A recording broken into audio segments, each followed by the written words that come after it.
Canteen పోతే జగన్మోహన్ రెడ్డి గారు బొమ్మ కూడా ఆడబెట్టాల. ఈ విశాఖపట్నంలో ప్యాలెస్ కట్టుకున్నాడు, ఆయన ప్యాలెస్ ఎట్లా కట్టాడు అనేటువంటిది కాదు. ఈ రాష్ట్ర ప్రజల సంపదని క్యాష్ రూపంలో ఏ అపార్ట్మెంట్ లో దాచారు అంటే బ్రహ్మాండంగా వైఎస్ఆర్సీపీ నేతలు తలెత్తుకుని తిరగలేని పరిస్థితులు వస్తాయి.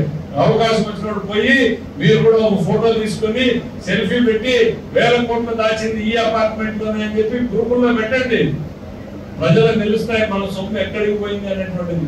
పేదవాడు రెక్కల కష్టం చేసుకుని సాయంత్రానికి ఏదో ఒక క్వార్టర్ రాగదాం అనుకుంటే ఆ క్వార్టర్ లో కూడా 100 రూపాయలు తీసుకున్నటువంటి జగన్మోహన్ రెడ్డి గారి ప్రభుత్వాన్ని ప్రజలకి ప్రతిరోజు గుర్తు చేస్తూనే ఉండాల్సిందే. అన్నా క్యాంటీన్ పోతే జగన్మోహన్ రెడ్డి గారు బొమ్మ కూడా ఆడబెట్టాల. ఇవి తీసేసాడా, తినే అన్నం లేక మన్ను వేసిపోయాడు అని గుర్తు చేయడానికి మనం అన్నం పెడితే మన్ను వేసాడు, సున్నం పెట్టాడు మనకి అనేటువంటిది అక్కడ గుర్తు చేయాలి. క్వార్టర్ బాటిల్ తాగే షాప్ లో గుర్తు చేయాలి. ఇవాళ 20 రూపాయలు ఉంది, ఇంతకుముందు 180 రూపాయలు ఉంది, ఈ 100 రూపాయలు అక్కడికి పోయిందిరా అని. రైతులకు మీకు డ్రిప్ ఇవ్వలేదనేది గుర్తు చేయాలి, మీ కాలువలకు నీళ్లు ఇవ్వలేదనేది గుర్తు చేయాలి, పిల్లలకు ఉద్యోగాలు ఇవ్వలేదనేది గుర్తు చేయాలి, మా అక్క చెల్లెలని ఎంత అరాచకాలు జరిగాయి అనేటువంటిది అనుక్షణం గుర్తు చేయాలి.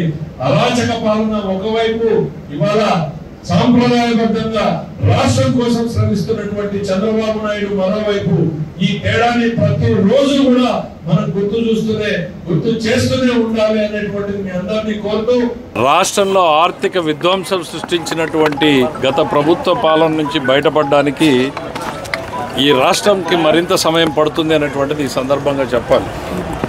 జగన్మోహన్ రెడ్డి గారు రోజు సడన్ గా రాష్ట్ర ఆర్థిక పరిస్థితి ముందుకొచ్చి రాష్ట్ర ఆర్థిక పరిస్థితి బాగోలేదు అంటూ ఒక ట్వీట్ పెడుతున్నాడు. అయ్యా, నీ పాపమే నాయనా ఈ రాష్ట్రం స్థితికి దిగజారడానికి జగన్మోహన్ రెడ్డి గారు. అది మర్చిపోయి ఇదేదో ఈ ప్రభుత్వం చేసినట్టుగా మీరు ప్రతిరోజు ఒక్కసారి అర్థంలో మీ బొమ్మని మీరే చూసుకుంటే అర్థమవుతుంది. ఈ రోజు రాష్ట్రం అనుభవిస్తున్నటువంటి కష్టాలకి నష్టాలకి కారణం మీరే జగన్మోహన్ రెడ్డి గారు. ఈ ఆర్థిక విధ్వంసానికి పాపానికి కారణం మీరు తీసుకున్నటువంటి నిర్ణయాలు. మీరు గతంలో దాదాపు 10 లక్షల కోట్లకు చేరినటువంటి అప్పు, 1,14,000 కోట్ల రూపాయల బకాయిల్ని మీరు పెట్టిపోయారు.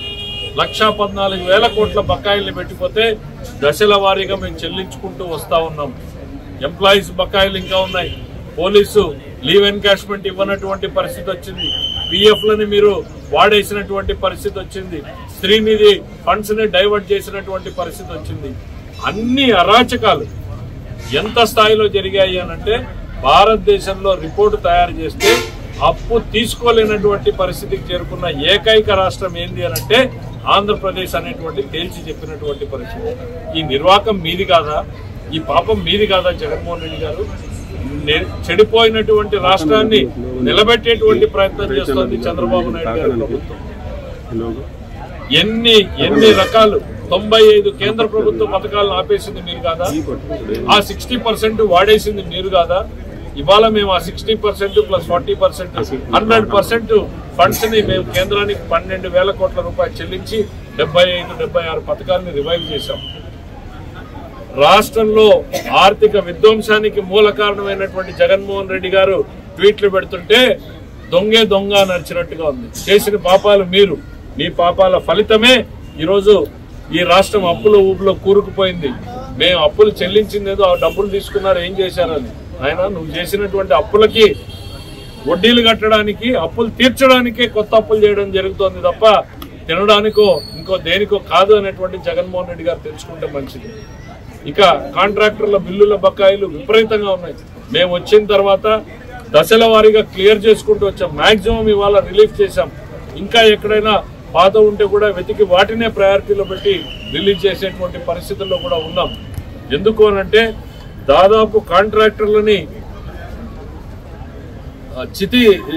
చితికిపోయేటట్టు చేసినటువంటిది గత ప్రభుత్వం. అది ఒక రోజులో కోలుకునేలా చేయలేనటువంటి పరిస్థితి. ఇటువంటి ప్రతి కష్టానికి నష్టానికి జగన్మోహన్ రెడ్డి గారి పాపమే.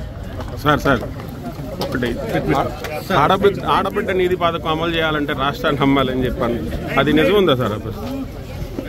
ప్రతి హామీని కూడా అమలు చేస్తా పోతున్నాం. మేము ఇప్పటికే సూపర్ 6 లో హామీలు అన్నింటినీ కూడా అమలు చేశాం.